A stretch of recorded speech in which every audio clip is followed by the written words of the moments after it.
Hello everyone, welcome in this online platform of Perfect Tutorial. Student, जैसा कि हम लोग बहुत ही बेहतरीन तरीके से लेक्चर को कवर अप कर रहे हैं, है ना, और आप भी बहुत ही मन लगा करके पढ़ाई कर रहे हैं और मेरा साथ दे रहे हैं डियर। तो आज इस लेक्चर में जो हम आज डिस्कस करने वाले हैं डियर, वो डिस्कस करेंगे ये रेफ्रिजरेशन एंड एयर कंडीशनिंग का लेक्चर है डियर, और इसमें रेफ्रिजरेंट के बारे में डिस्कस करेंगे, है ना।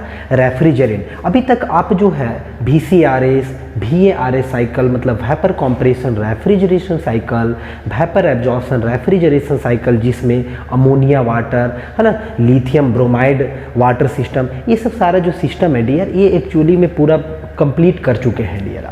आप ऑलरेडी कंप्लीट कर चुके हैं। प्रीवियस में लेक्चर और भी बहुत सारे लेक्चर कंप्लीट किए हैं, उस प्रीवियस लेक्चर में आपका कंप्लीट हो गया है।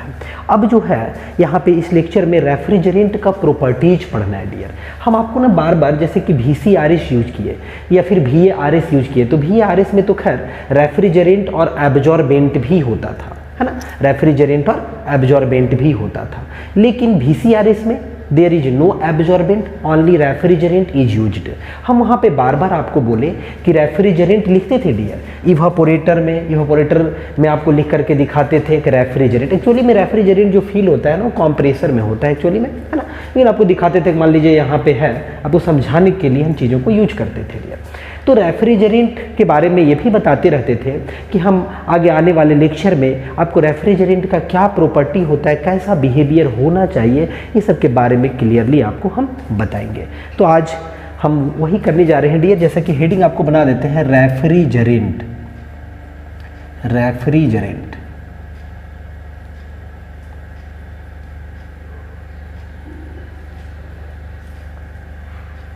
देखिए डियर, ये हेडिंग बना हुआ है, आपको लग रहा है रेफ्रिजरेंट। तो रेफ्रिजरेंट जो होता है dear, it is nothing but it is a working fluid, working substance, है कि नहीं। वर्किंग सबस्टांस बोलिए, it is the working substance of any refrigeration cycle, है कि नहीं। ये कोई भी रेफ्रिजरेशन साइकिल का रेफ्रिजरेंट जो है एक वर्किंग फ्लूइड है, वर्किंग सबस्टांस से ज़्यादा बेहतर होगा, वर्किंग सबस्टांस है डियर, ठीक है। वर्किंग सबस्टांस है, ये एक वर्किंग सबस्टांस है, ठीक है। तो अब देखिए सिंपली तो आप समझ गए, working substance of any refrigeration cycle. Any का मतलब कैसा भी रेफ्रिजरेशन साइकिल होगा। अब कहेंगे सर रेफ्रिजरेशन साइकिल का मतलब रेफ्रिजरेटर वाला ही हो सकता है क्या।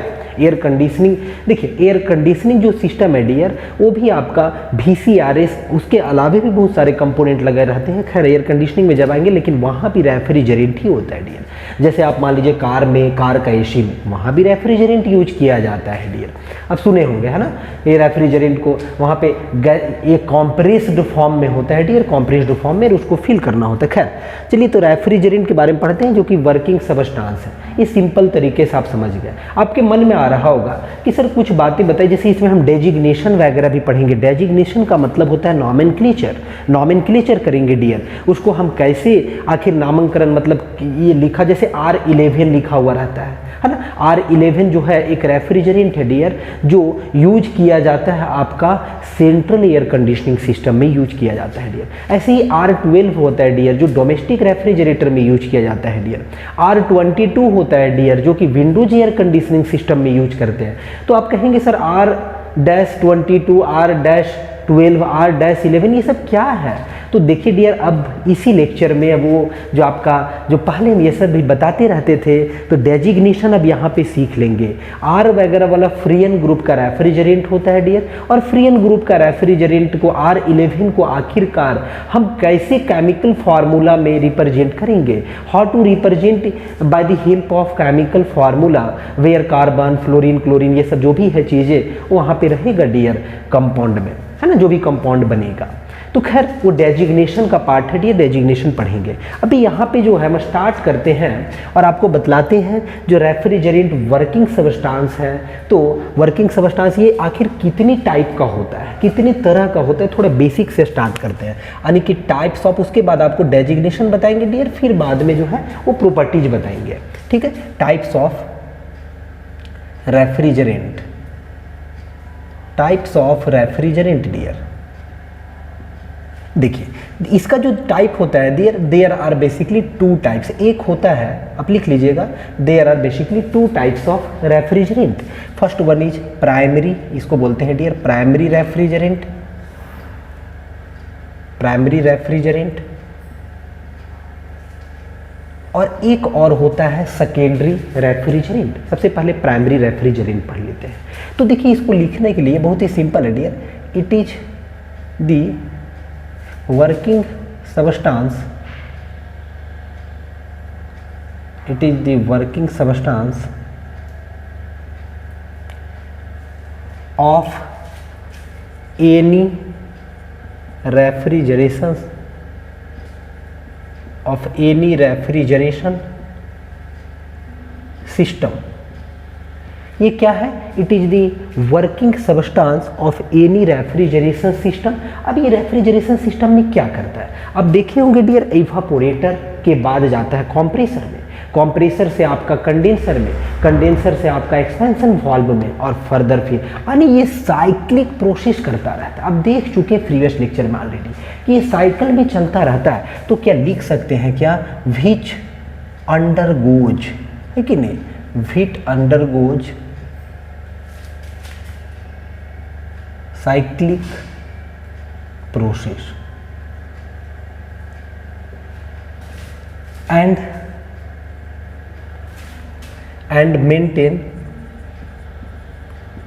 maintaining a body at lower temperature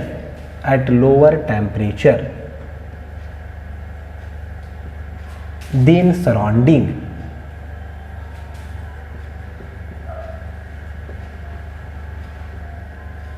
देखिए ये पूरा डेफिनेशन आपको बहुत ही क्लियरली चीज़ें को समझ में आ रहा होगा। It is the working substance, it is nothing but it is the working substance, है ना, of any refrigeration system which undergoes, ये बात याद रखिएगा, साइक्लिक प्रोसेस। ये एक साइकिल में चलता है डियर, साइक्लिक प्रोसेस, और एक बॉडी को लोअर टेम्परेचर में, सराउंडिंग से लोअर टेम्परेचर में मेंटेन रखता है मेरे प्यारे स्टूडेंट। ये बात आपको उम्मीद है समझ में आ रहा होगा। और भी यदि सोचे, आपको पूछे कि ये बताइए बाबू लोग कि रेफ्रिजरेंट का जो आप VCRS वगैरह में जो देखे, वहाँ पे रेफ्रिजरेंट का क्या हो रहा था? रेफ्रिजरेंट का फॉर्म चेंज हो रहा था या नहीं? फेज चेंज हो रहा था या नहीं? फेज का मतलब होता है डियर, फेज चेंज का मीनिंग है जैसे सॉलिड से लिक्विड, लिक्विड से गैस, ये फेज चेंज कहलाता है डियर, है ना, फेज चेंज कहलाता है। तो आप कहेंगे कि हाँ सर बिल्कुल भी फेज चेंज होता था। बतलाए हैं कि यदि लिक्विड फॉर्म में आपका रेफ्रिजरेंट इवापोरेटर में है तो by extracting the heat from the space which is to be cooled the liquid refrigerant gets evaporator and the evaporated refrigerant is sucked by the compressor, sucked by the compressor where it is further compressed। और compressor में एक बात एकदम गांठ बांधिएगा मेरे प्यारे student कि compressor एक ऐसा डिवाइस है, कंप्रेसर एक मैकेनिकल डिवाइस है विच increases the gaseous pressure, which increases the only gaseous pressure. यदि कोई भी गैस है और गैस का प्रेशर को इंक्रीज करवाना है तो we must have to use a compressor, mechanical compressor, ठीक है। और इसी टाइप से आप कहेंगे कि सर पंप भी तो ये काम करते हैं। देखिए पंप और कंप्रेसर में ये बेसिक फर्क है डियर। जो आपके घर में पंप लगा हुआ है, सेंट्रीफ्यूगल पंप लगा हुआ है ना, आप रेसिप्रोकेटिंग पंप भी होता है dear. Fluid mechanics and machinery में ऑलरेडी आप लोग बच्चे प्यारे पढ़ चुके हैं। तो सेंट्रीफ्यूगल पंप, रेसिप्रोकेटिंग पंप, ये जो पंप होता है, पंप का काम ही है लिक्विड के प्रेशर को बढ़ाना, to increase the pressure of liquid, to increase the pressure of liquid, not gas, not gaseous form. ऐसा नहीं कि हवा सक्शन पंप से हवा आएगा और हवा को आपको कंप्रेस करके, बिल्कुल भी नहीं, कंप्रेशर यूज करना पड़ेगा। खैर ये बेसिक बात है।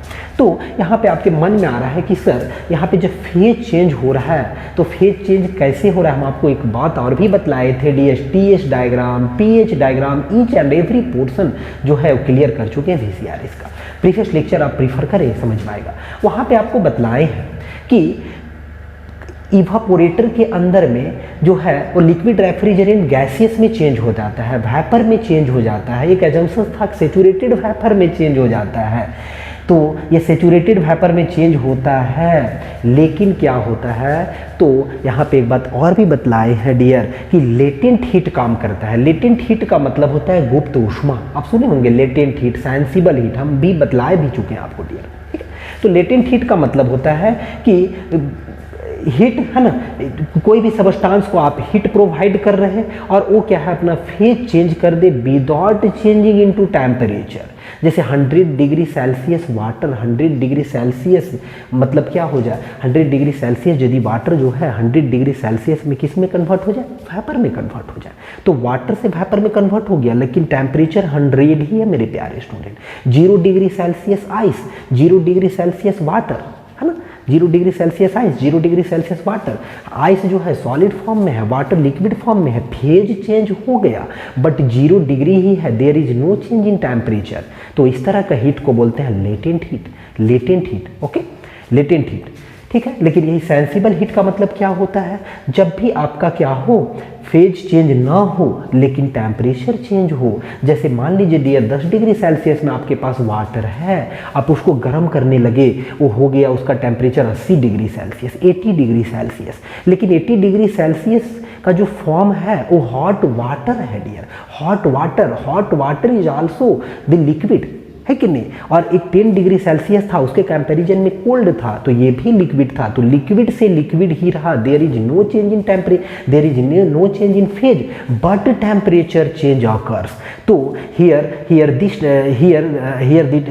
The heat is called sensible heat. दोनों में आपको फर्क समझ में आ रहा है। सेंसिबल हीट में टेम्परेचर चेंज होगा, there is no change in phase, और लेटेंट हीट में गुप्त ऊष्मा है। गुप्त ऊष्मा मतलब गुप्त क्यों बोला गया मालूम है, इसलिए कि ये ना मतलब दिखता नहीं है। दिखता कब है आदमी को, जैसे हम मान लीजिए अभी कूल है, बहुत गर्मा जाए, बिल्कुल भी एकदम मार धार करने लगे तो दिखेंगे, लेकिन ऐसा हो जाए कि हम कूल ही रहें और अंदर अंदर कुछ पकता रहे, तो उसको क्या बोलेंगे, गुप्त बोलेंगे कि नहीं। वैसा ही तो हो रहा है dear, 100 degree celsius water, 100 degree celsius vapour, आप कहेंगे रे 100 ही है, लेकिन वाटर बेचारा अंदर अंदर से वेपर बन गया।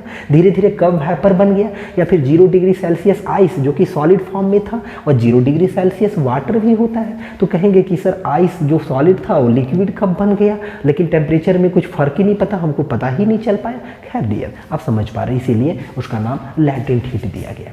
तो यहाँ पे हम जो बात बताना चाह रहे हैं उसके बारे में समझिए। यहाँ पे हम ये बताना चाह रहे हैं, there is latent heat of transformation takes place.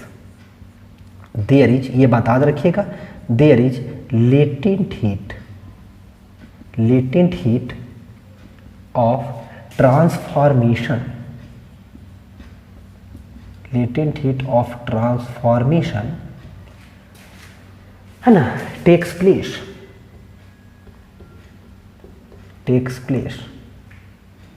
ठीक है, takes place for the refrigerant, for the dear refrigerant.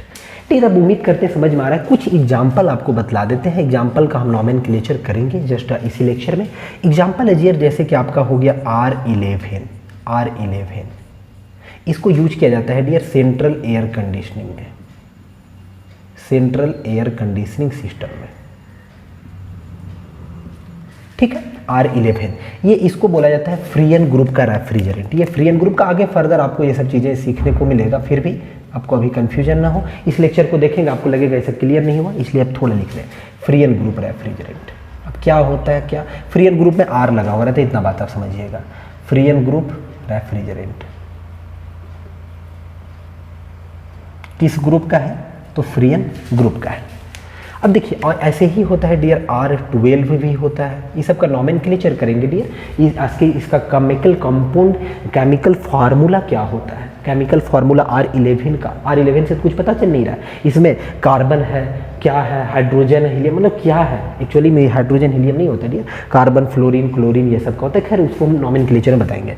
R12 जो होता है, थोड़ा सा चीज़ों को समझ लीजिए। इसका होता है एप्लीकेशन डियर डोमेस्टिक रेफ्रिजरेटर में, जो आपके घर में रेफ्रिजरेटर है, रेफ्रिजरेटर उसमें यूज किया जाता है डियर। अब और भी ऐसे ही होता है डियर, बहुत सारा R22 भी होता है। R22 जो ज़्यादा यूजफुल वाला उसको हम बता रहे हैं। R22 जो होता है डियर वो विंडोज एयर कंडीशनिंग में यूज किया जाता है, विंडोज एयर कंडीशनिंग सिस्टम में। अब सुने होंगे खिड़की में लगा हुआ रहता है एसी, आपका खिड़की में जो कूलर लगा रहता है उसका बात नहीं है, एसी होता है।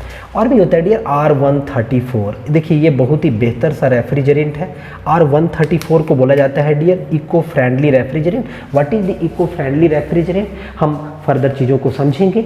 इतना थोड़ा सा बात आपको बता देते हैं, जिसमें क्लोरीन ना हो, क्योंकि क्लोरीन के वजह से ओजोन लेयर जो है उसमें प्रॉब्लम क्रिएट कर रहा है क्लोरीन जो रेफ्रिजरेंट में होता है। खैर उसके बारे में आएंगे तो वहाँ पे डिटेल में आपको बताएंगे, थोड़ा बेसिक बात है। क्लोरीन इसमें 0 होता है, इतना बात बता दे रहे हैं।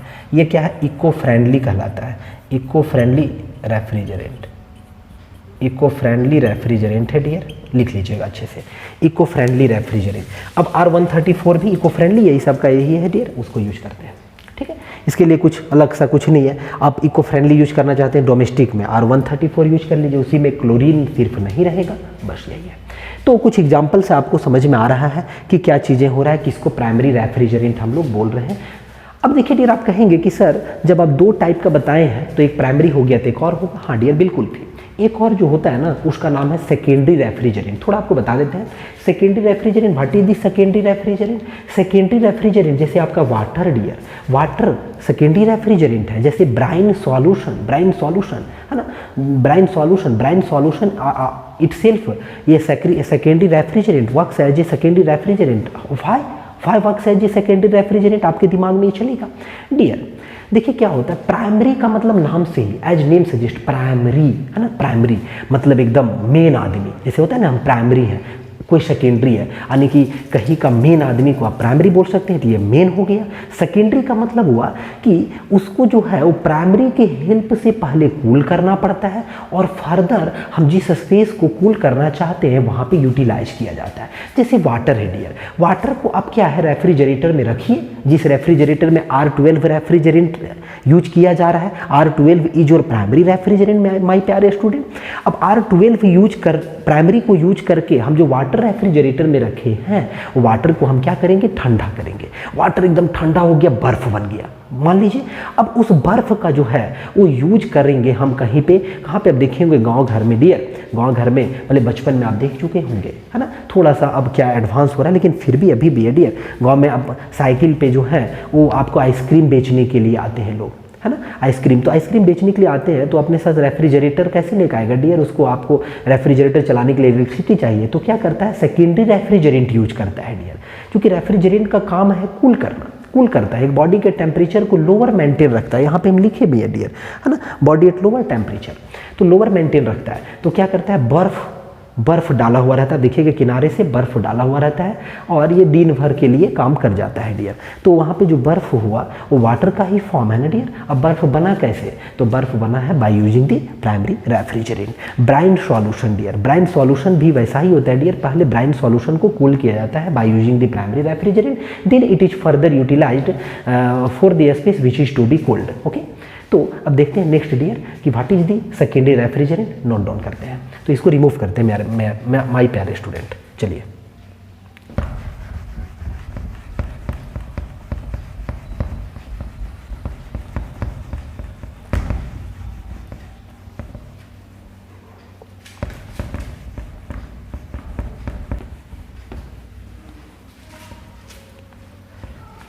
देखिए डियर, अब हम लोग पढ़ेंगे, ठीक है, थोड़ा मिट गया था डियर। सेकेंड में क्या चीज, सेकेंडरी रेफ्रिजरेंट जो दूसरा टाइप है, secondary refrigerant.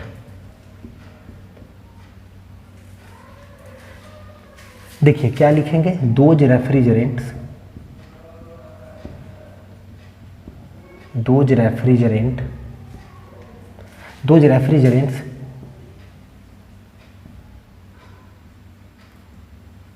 which are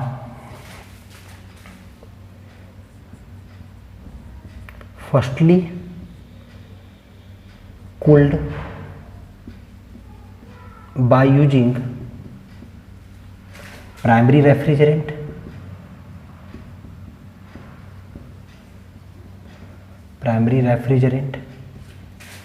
and further this is use to maintain ये बॉडी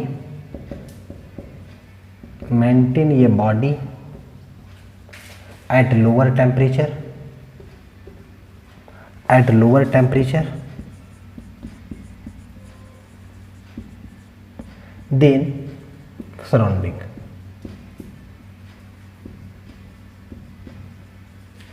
देखिए डियर, बात उम्मीद करते हैं समझ में आ रहा होगा। देखिए, firstly cooled by using primary refrigerant, यही बात, इसी को समझना है और फिर उसको उस स्पेस में।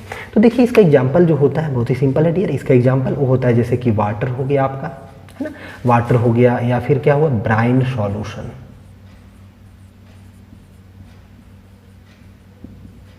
ब्राइन सॉल्यूशन ATC, ये सब चीज़ याद रखिएगा डियर। इसको सेकेंडरी रेफ्रिजरेंट के अंदर में रखा गया है। अब डियर इसके बाद जो है वो हम लोग डेजिग्नेशन पढ़ लेते हैं, है ना, जल्दी से। डेजिग्नेशन, ये क्या होता है डेजिग्नेशन डियर, इसको रिमूव करते हैं।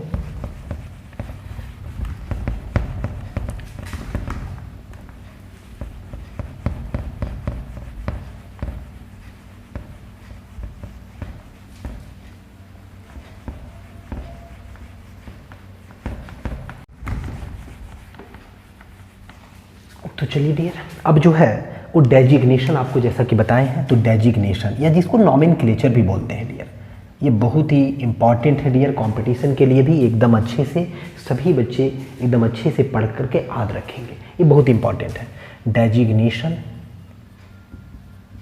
ऑफ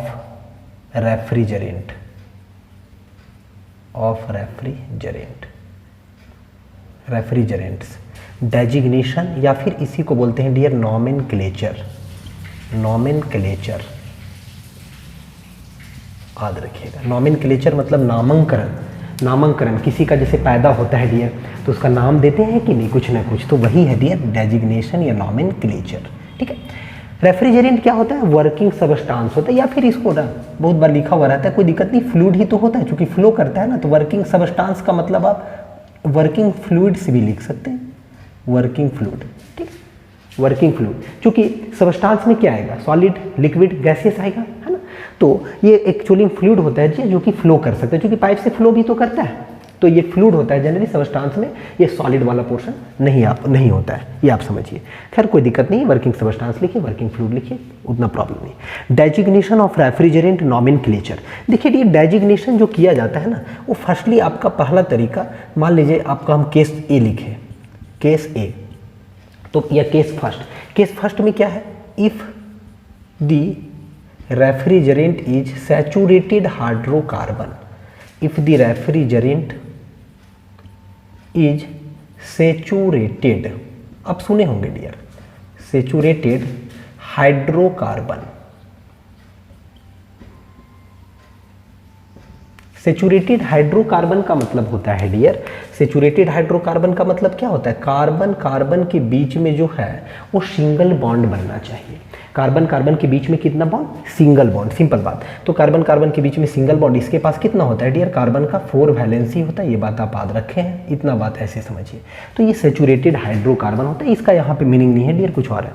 तो if the refrigerant is saturated hydrocarbon, unsaturated hydrocarbon भी होगा, जिसमें एडजेसेंट जो कार्बन एटम्स होते हैं ना, उसमें आपका क्या होना चाहिए, डबल या फिर ट्रिपल बॉन्ड होना चाहिए, डबल होना चाहिए या फिर डियर ट्रिपल बॉन्ड होना चाहिए। वो अनसैचुरेटेड इनऑर्गेनिक के लिए 3 केस में हम इसको कवर करेंगे थोड़ा अच्छे से। तो देखिए ऐसा होगा तो कुछ चीज़ें याद रखना है डियर, क्या याद रखना है, तो आपको कुछ चीज़ें याद रखना है, क्या याद रखना है, तो देखिए R-A-1 N+1 और फिर इसके बाद P और फिर N+P+Q बराबर 2M+2। ठीक है, ये बात को एकदम घेर दे रहे हैं, इसको याद रखिएगा, क्या है कैसे यूज करेंगे फिर बताएंगे, तब याद रखना आसान होगा। देन केमिकल जो फॉर्मूला होगा, देन केमिकल फॉर्मूला, वो देखिए कैसे लिखेंगे केमिकल फॉर्मूला, तो देखिए CmHn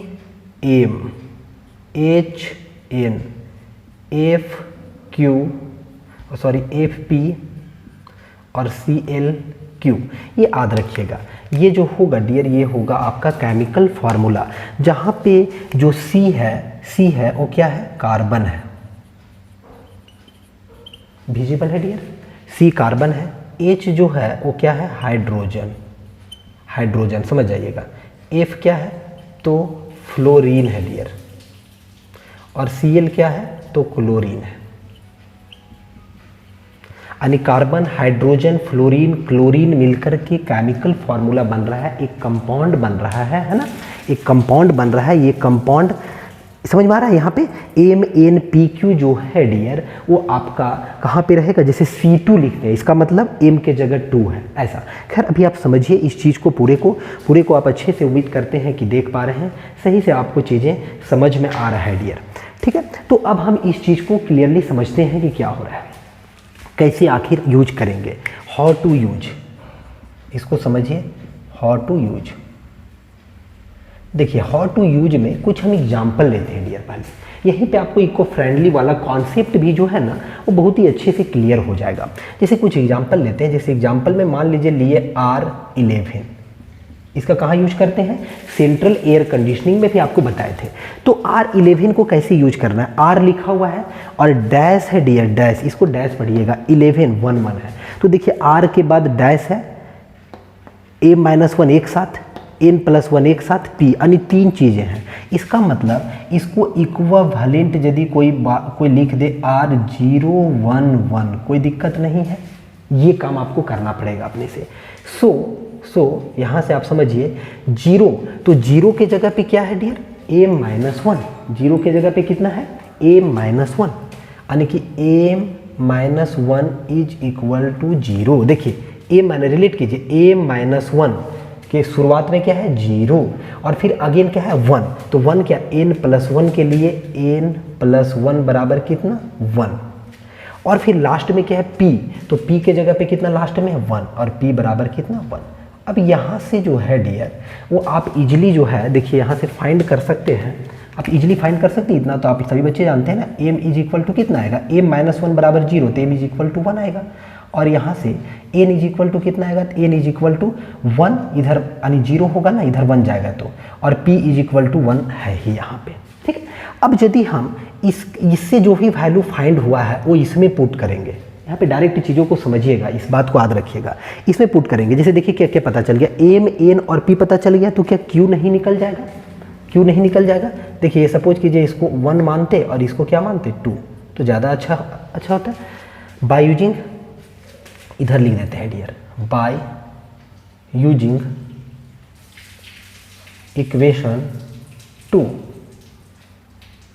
बाय यूजिंग इक्वेशन 2, तो इक्वेशन 2 को जब यूज करेंगे तो देखिए क्या होगा, तो इक्वेशन 2 में देखिए NP का वैल्यू, N का वैल्यू 0 और P का वैल्यू एक बार आपको अच्छे बता देते हैं, P का 1, Q का निकालना है तो Q को यहाँ पे रख देंगे, और क्या है डियर 2m+2 है, तो 2m यानी m का वैल्यू 1 है, तो 2 × 1 प्लस कितना 2, यहाँ से आप Q का वैल्यू बता सकते हैं क्या, 2 × 1 2 होगा, 2 + 2 कितना होगा 4, और 4 - 1 कितना होगा 3 होगा, तो आपको पता चल गया कि Q का वैल्यू 3 होगा। जब सारी चीज़ें पता चल गया क्या केमिकल फार्मूला नहीं लिख सकते, क्या केमिकल फार्मूला नहीं लिख सकते, सो chemical formula CF, chemical formula क्या होगा डियर, C M के जगह पे कितना, तो M के जगह पे 1, तो यहाँ पे 1 नहीं लिखेंगे, H N का वैल्यू कितना 0, तो यानी H 0 हो गया, देखिए H 0 यानी H नहीं है, इसका मतलब हुआ FP है डियर, FP यानी फ्लोरीन, तो FP, P का वैल्यू कितना है, P का वैल्यू 1 यानी F रहेगा, और Cl, Q का वैल्यू कितना है 3 यानी Cl कितना होगा डियर 3, यानी इसको सही से आप लिखें तो आप कह सकते हैं कि आया है CFCl3। देखिए अच्छे से समझिएगा, CFCl3 को क्या पढ़ सकते हैं आप, CFCl3 को क्या पढ़ सकते हैं, टेट्राक्लोरो फ्लोरोकार्बन, ऐसे भी पढ़ सकते हैं, टेट्राक्लोरोफ्लोरोकार्बन है ना, टेट्राक्लोरोफ्लोरोकार्बन, ठीक है। तो ये बात आप समझ गए कि टेट्राक्लोरोफ्लोरोकार्बन जो होगा वो R11 का केमिकल फार्मूला होगा। टेट्राक्लोरोफ्लोरोकार्बन जो होगा वो R11 का केमिकल फार्मूला होगा। क्लियर? एक समझ गए तो आप और बाकी कर लेंगे, अब जल्दी जल्दी ही करेंगे डियर। अब ये चीज़ें, अब इसको याद रखिएगा, इसमें क्लोरीन कितना है, तो क्लोरीन जो है 3 है। क्लोरीन का हाउ मेनी एटम्स, तो 3 है डियर यहाँ पे। अब देखिए इसको जब बॉन्डिंग आप बना करके देखते हैं ना, थोड़ा आपको समझाने के लिए, तो कार्बन लिखते हैं और देखिए क्या करते हैं, तो क्लोरीन क्लोरीन और क्या होता है क्लोरीन, और फिर क्या होता है डियर, एक इधर से आ जाता फ्लोरीन, ऐसा कुछ बना सकते थे। यही बनेगा ना, क्योंकि देखिए कार्बन के पास 4 वैलेंस ही होता है, 4 वैलेंस इलेक्ट्रॉन्स होते हैं, तो 4 होगा, 1 2 3 4 सबको कर दिया, और एक ये लोग के पास भी, मतलब बॉन्डिंग ऐसे बनेगा। खैर बॉन्डिंग से मतलब नहीं है, केमिकल फार्मूला आप समझ गए, उम्मीद करते हैं। चलिए अब और भी केमिकल फार्मूला लिख करके बतलाते हैं डियर। जैसे कि मान लीजिए कोई और भी एग्जाम्पल ले, है ना, और भी एग्जाम्पल R11 के अलावा इसको मिटाते हैं, इसको मिटाते हैं और आपको बतलाते हैं। और भी कुछ एग्जाम्पल लेंगे डियर। देखिए जितना हमको ज़रूरत है उतना हम मिटा रहे हैं थोड़ा सा, ठीक है। कुछ चीज़ें शायद यूज हो जाएगा, जैसे देखिए अब R12 ले लिए डियर। R12 जो कहाँ पे यूज होता है, आपके घर के फ्रिज में, डोमेस्टिक रेफ्रिजरेटर में। तो R12 इक्विवेलेंट कैसे लिख सकते हैं, R-012 लिख सकते हैं। यहाँ से देखिए M-1, फिर सीखिए M-1, तो शुरू वाला देखिए, शुरू में क्या है, R डैश के बाद M-1 है, तो डैश के बाद क्या है 0, इसका मतलब M-1 बराबर 0, तो यहाँ से M बराबर अगेन क्या आ गया 1 आ गया। यहाँ पे देखिए फिर से आप डियर, सेकेंड में क्या है N+1, तो सेकेंड में क्या है 1 है, यानी N+1 का वैल्यू 1, तो यहाँ से भी फिर से N बराबर कितना आ गया 0 आ गया। और लास्ट में क्या है P, तो P के जगह पे कितना है डियर, अब आपका 2 है।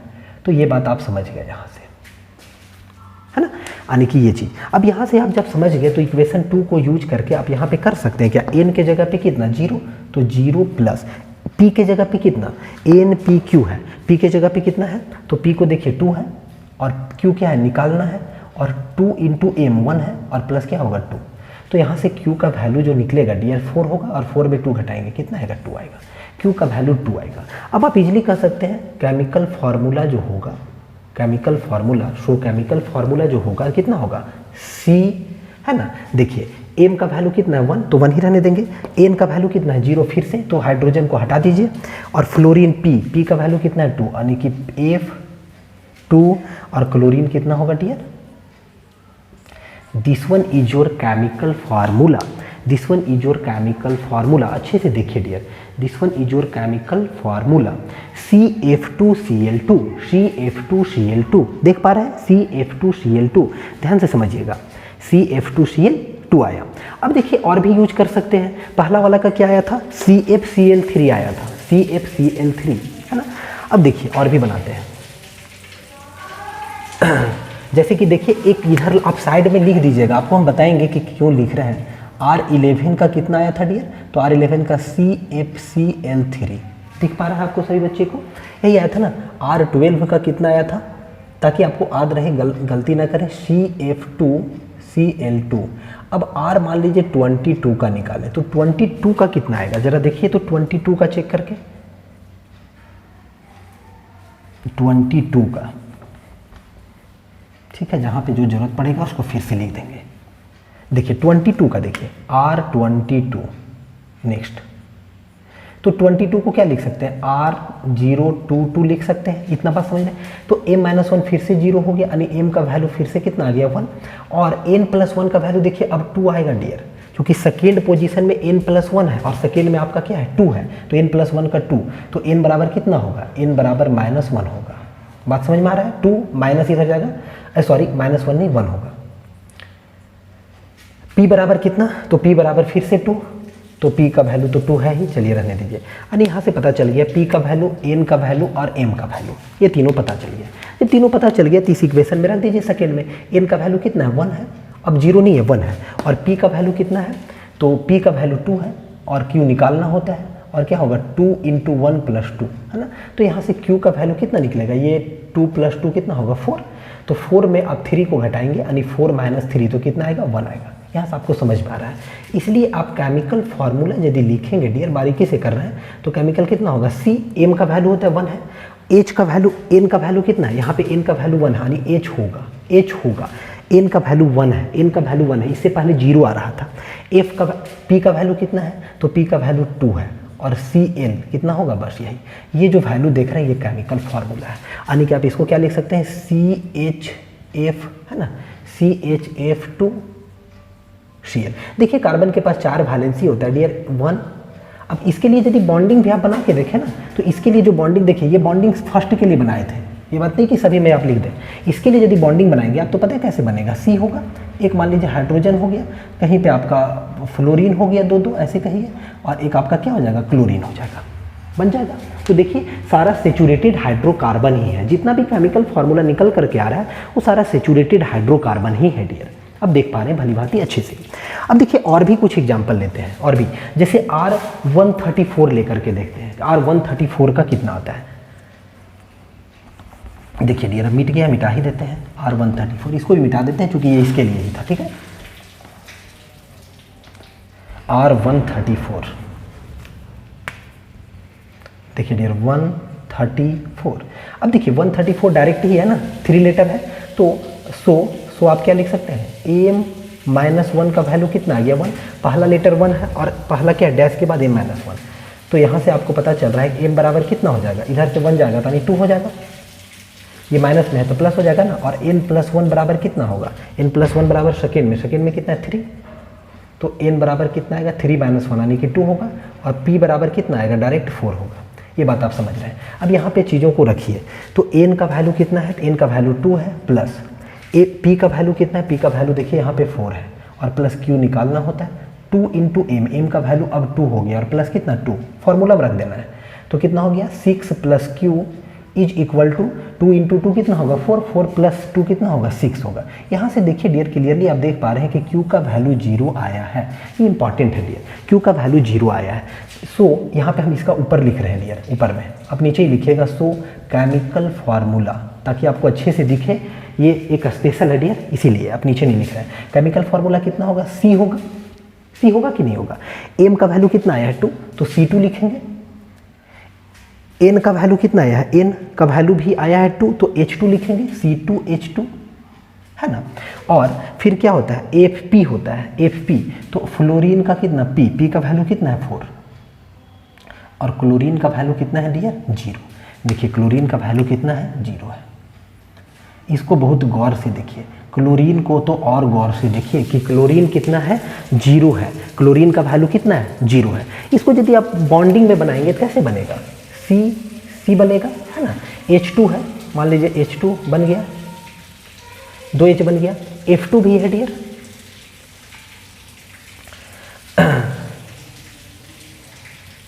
सॉरी F4 है ना, तो F4 बना देंगे, F4 कैसे होगा,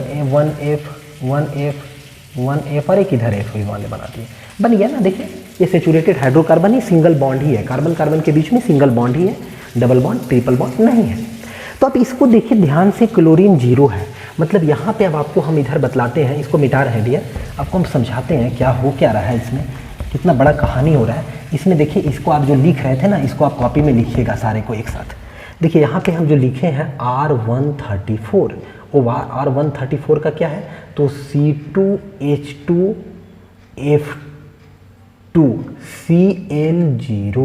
Cl0 यहाँ से ध्यान से देखिए डियर, हम जो रेड से कर रहे हैं उसको देखिए आप, रेड में जो घेरे हैं ना वो क्लोरीन को सिर्फ घेरे हैं। आप कहेंगे कि सर ये जो आप लिख रहे हैं ये कैसा है, तो ये इसमें क्या हो रहा है, डिक्रीजिंग ऑर्डर इन क्लोरीन है कि नहीं, decreasing order in chlorine, decreasing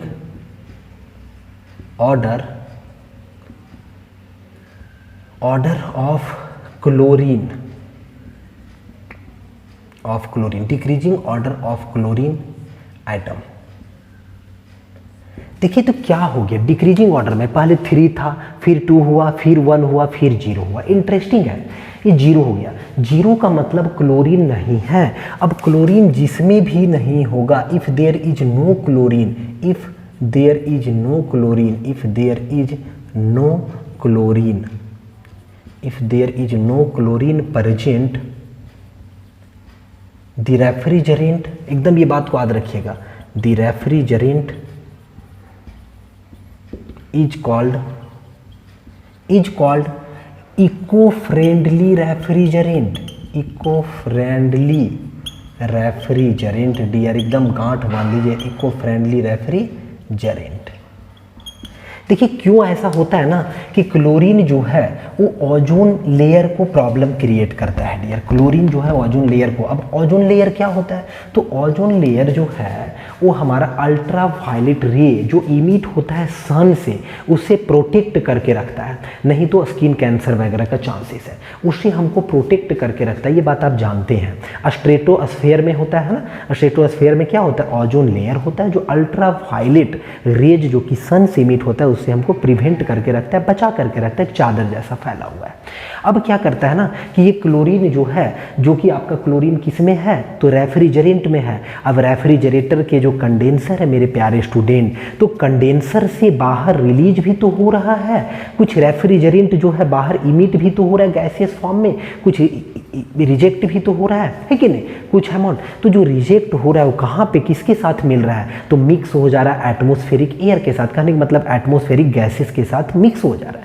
अब एटमॉस्फेरिक गैसेस के साथ जब मिक्स होगा तो हम कहाँ पे जाएगा, तो धीरे धीरे आपका ओजोन लेयर की तरफ बढ़ेगा, और ओजोन लेयर की तरफ बढ़ने से ओजोन लेयर में छिद्र कर देता है डियर, प्रॉब्लम क्रिएट करता है। यानी कि आप कहेंगे सर इसका मतलब क्लोरीन ना होगा वो रेफ्रिजरेंट बेहतर है, इसीलिए मेरे प्यारे स्टूडेंट R134 जिसका केमिकल फार्मूला है C2H2F2, C2H2F2, C2H2F2 chemical formula of R-134 freon group का refrigerant is the eco friendly refrigerant, है ना, is the eco friendly refrigerant. थोड़ा सा इको फ्रेंडली रेफ्रिजरेंट में जो बातें बोले हैं डियर उसको अभी आपको लिख देते हैं, है ना, यहाँ पे लिख देते हैं, आपको वहाँ से और भी चीज़ें क्लियर हो जाएगा डियर, ठीक है। आप मुस्कुराइए, अच्छे से पढ़ते रहिए। क्या समझ में आ रहा है चीज़ें यहाँ से जो हम बोलना चाह रहे हैं, क्या हो रहा है?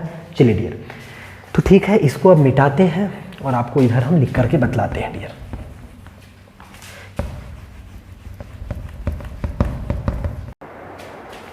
सो डियर स्टूडेंट, यहाँ पे आप जो है इस बात को क्लियरली आप अब देख पा रहे हैं कि देखिए क्या हो रहा है, ये चीज़ें ऑलरेडी हम आपको बोर्ड पे लिख दिए ताकि टाइम मेरा सेव हो सके डियर। तो आप इसको एक बार हम रीड करके आपको बतला देते हैं। देखिए ये चीज़ तो आप समझ गए थे ना कि इसमें क्या होता है, देखिए इसमें क्लोरीन 0 होता है, इसमें 1 है, इसमें देखिए R134।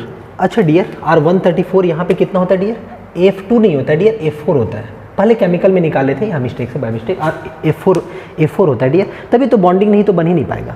खैर समझिए, R134 को जो है क्या बोला जाता है, इको फ्रेंडली रेफ्रिजरेंट। क्या कारण है डियर, तो because absence of chlorine element, chlorine atom ना बोलिए डियर, क्लोरीन एलिमेंट बोला ज़्यादा बढ़िया होगा, यदि स्किप होकर के हुआ होगा तो उसके लिए सॉरी डियर। क्लोरीन एलिमेंट है ना डियर, तो एब्सेंस ऑफ क्लोरीन एलिमेंट, ये बात पहले भी आप सीख चुके, सारा बात आप ऐसे भी जानते हैं डियर, सिर्फ उसको एक लिख लिए। देखिए क्या है, द क्लोरीन एलिमेंट, देखिए ये बात को समझिए, the chlorine element which present in the commonly used refrigerant attacks. देखिए कॉमनली यूज्ड रेफ्रिजरेंट में जो प्रेजेंट होता है वो अटैक करता है डियर, अटैक्स, है ना, attacks the ozone layer. Ozone layer को क्या करता है, अटैक करता है।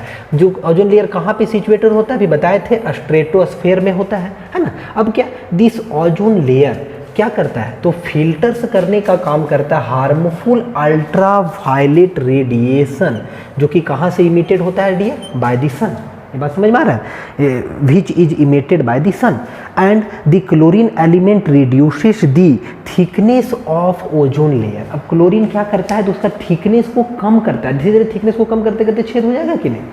तो हम क्या करते हैं अब इस प्रॉब्लम को, देयरफॉर, है ना, therefore we must have to prefer those refrigerant which are having a minimum, है ना, which are having a minimum value of ozone depletion. देखिए आप समझिए, minimum value of ozone depletion potential, ODP, आप ये नाम भी सुने हैं होंगे जीके जीएस में, है ना। ओजोन डिप्लेशन पोटेंशियल जिसके पास कम हो, कहने का मतलब उस जिसका क्षमता जो हो वो कम हो डियर, क्या करने का क्षमता कम हो, तो प्रॉब्लम क्रिएट करने का क्षमता कम हो। किसमें प्रॉब्लम, तो ओजोन लेयर को प्रॉब्लम क्रिएट करने का क्षमता जिसमें कम हो, उसी को कहते हैं ओजोन डिप्लेशन पोटेंशियल, ठीक है, कम हो।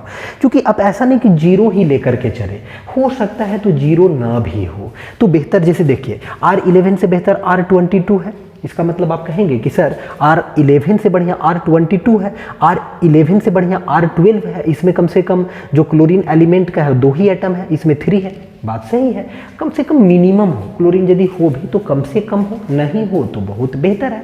कुछ अल्टरनेटिव्स होते हैं डियर जो उसके यूज किया जाता है, जैसे एक तो R134 आप देख लिए, केमिकल फार्मूला भी देख लिए, एक होता है R410 410A, उसका नाम है डियर फ्रीएन ग्रुप का ही, और भी होता है डियर क्लोरोफ्लोरोकार्बन भी होता है डियर, सॉरी क्लोरोफ्लोरो नहीं फ्लोरोकार्बन होता है डियर, फ्लोरोकार्बन, क्लोरोफ्लोरो नहीं फ्लोरोकार्बन, या फिर हाइड्रोफ्लोरोकार्बन, ठीक है। जैसे हाइड्रोफ्लोरोकार्बन को HFCS भी बोल सकते हैं, HFCS है ना। और फिर फ्लोरोकार्बन, हाइड्रोफ्लोरोकार्बन होता है या फिर फ्लोरोकार्बन होता है डियर। देखिए ये सब अल्टरनेटिव्स हैं जो आप यूज कर सकते हैं, फ्लोरोकार्बन या हाइड्रोफ्लोरोकार्बन 410 के, या फिर R134 डियर, ठीक है। उम्मीद करते हैं कि ये चीज़ें आपको समझ में आ रहा है। अब देखिए ये डियर अभी हम लोग डेजिग्नेशन में हैं और डेजिग्नेशन का पार्ट 1 अभी तक कवर हुआ है, बहुत लंबा लेक्चर भी हो गया। अब चलते हैं डेजिग्नेशन 2 के तरफ डियर, जिसमें हम ये बताएंगे आपको वहाँ पे कि यदि आपका अनसेचुरेटेड हाइड्रोकार्बन हो जाए, यानी कि कार्बन कार्बन जो होता है एडजेसेंट, तो उसमें बॉन्डिंग डबल बॉन्ड या ट्रिपल बॉन्ड बने, उसको अनसेचुरेटेड कहते हैं। ऐसे जनरली सेचुरेटेड वाला ही ज़्यादा आपको नजर आता है डियर। अनसेचुरेटेड फिर भी 1-2 एग्जाम्पल है, देखते हैं। अनसेचुरेटेड हो, इनऑर्गेनिक हो, इनऑर्गेनिक मतलब जैसे अमोनिया हो गया, अमोनिया इनऑर्गेनिक में आएगा, CO2 वगैरह हो गया इनऑर्गेनिक में आएगा, तो वो 2 देखते हैं, डेजिग्नेशन हो जाएगा कंप्लीट। तो फिर हम इसके बाद जो है वो आपका एक्चुअली में नेक्स्ट लेक्चर में ही पॉसिबल हो पाएगा डियर, ये बड़ा हो गया। जस्ट नेक्स्ट लेक्चर में आपको हम फिर प्रॉपर्टीज स्टार्ट कर देंगे, जिसमें केमिकल प्रॉपर्टीज, फिजिकल प्रॉपर्टीज क्या होता है, चीज़ें कैसे, वो क्लियरली उसको पढ़ेंगे। ये पूरा आपका रेफ्रिजरेंट से रिलेटेड कवर हो जाएगा डियर। तो डियर चलते हैं, इसको रिमूव करते हैं, है ना, रिमूव करते हैं डियर। चलिए डियर अब जो है आपको देखते हैं सेकेंड वाला। सेकेंड में क्या था, सेकेंड केस 2 या केस बी भी लिख सकते हैं, ए बी लिख रहे थे ना, केस बी। तो केस बी में क्या होगा dear, if the refrigerant is unsaturated hydrocarbon, unsaturated hydrocarbon. देखिए अनसेचुरेटेड का मतलब थोड़ा सा समझ लेते हैं। अनसेचुरेटेड हाइड्रोकार्बन का मतलब हुआ डियर डबल, कह सकते हैं डबल या फिर ट्रिपल, डबल या ट्रिपल कोवेलेंट बॉन्ड। और अच्छे डिटेल में समझे तो बॉन्ड कैसा, डबल या triple covalent bond between adjacent carbon atoms, ये भी बोल सकते हैं, ठीक है, समझने के लिए। तो चलिए इसको समझते हैं। जैसे देखिए इसमें भी एक बात याद रखिएगा, R1, देखिए यहाँ पे डैश के बाद एक 1 याद रखना है डियर, उसमें 1 नहीं था, और उसके बाद फिर वैसा ही M-1 N+1 और फिर क्या था डियर, P था। अब ये इक्वेशन 1 मान लीजिए, इसको याद रखिएगा आप। अब अगला क्या था, N+P+Q बराबर क्या था, 2M+2 था। यहाँ पे याद रखिएगा सिर्फ 2M याद रखना है, +2 नहीं होगा, चेंज होगा डियर, चूंकि ये अलग हो गया ना, याद रखना है। तो ये दोनों आप याद रखें। ये मान लीजिए इसको इक्वेशन 2 नाम दे दिए, इक्वेशन 1 से जो वैल्यू इसको 2 में फाइंड करेंगे, यहाँ से निकाल लेंगे। तो उसके बाद जो केमिकल फार्मूला होगा, केमिकल फार्मूला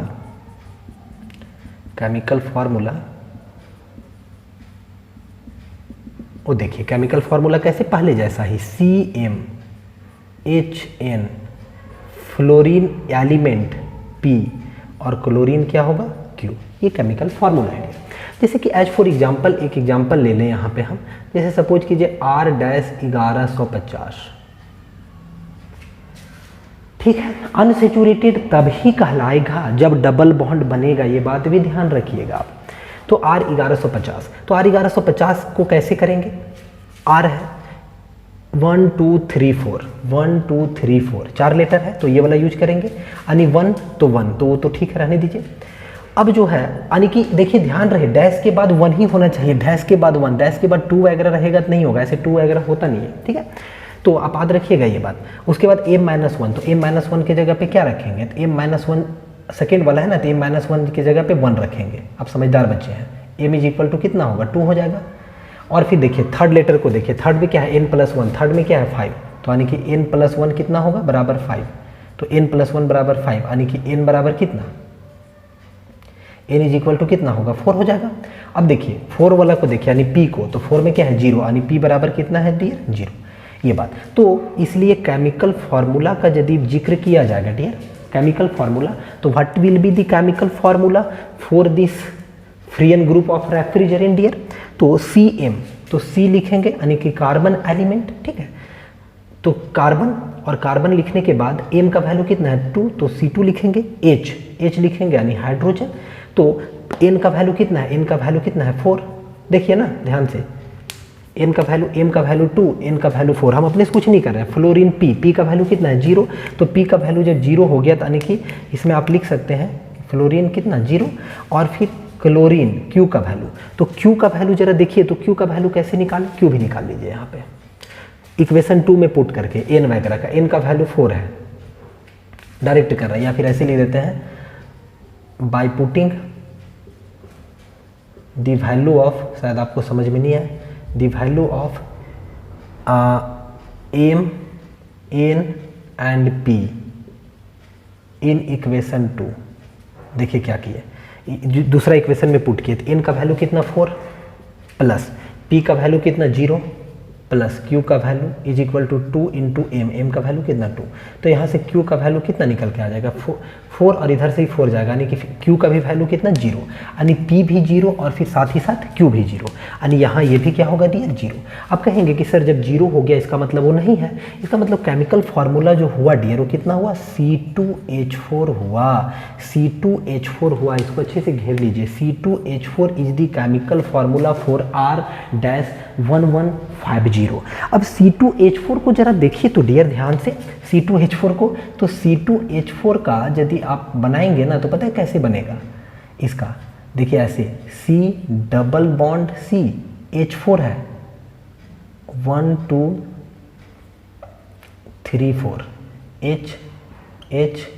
H होगा और H होगा, देखिए कार्बन के पास 4 होता है, 2 यहाँ यूज हो गया, 1 यहाँ 1 यहाँ, यानी 2 3 4, इसके लिए फिर 2 3 4 हो गया, 2 कार्बन।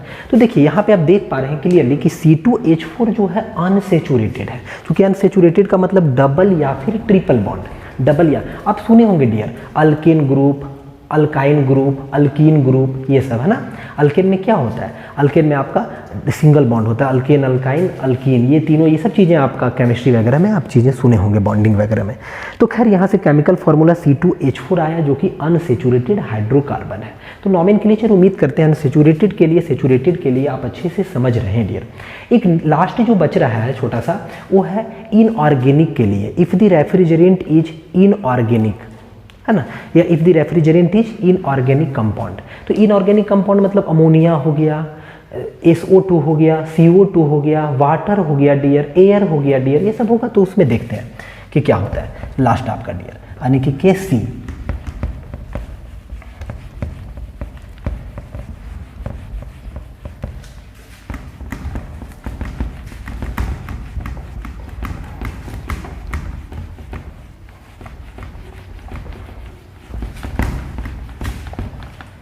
देखिए डियर, KC या 3, if the refrigerant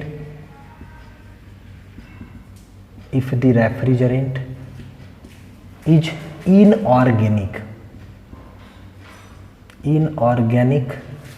compound,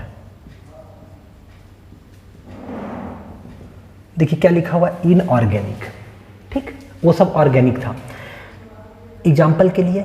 तो इस केस में आप थोड़ा सा एक बात को याद रखिएगा, कैसे होगा सो याद रखिएगा। तो R डैश, ये डैश है डियर, 700 प्लस मॉलिक्यूलर वेट,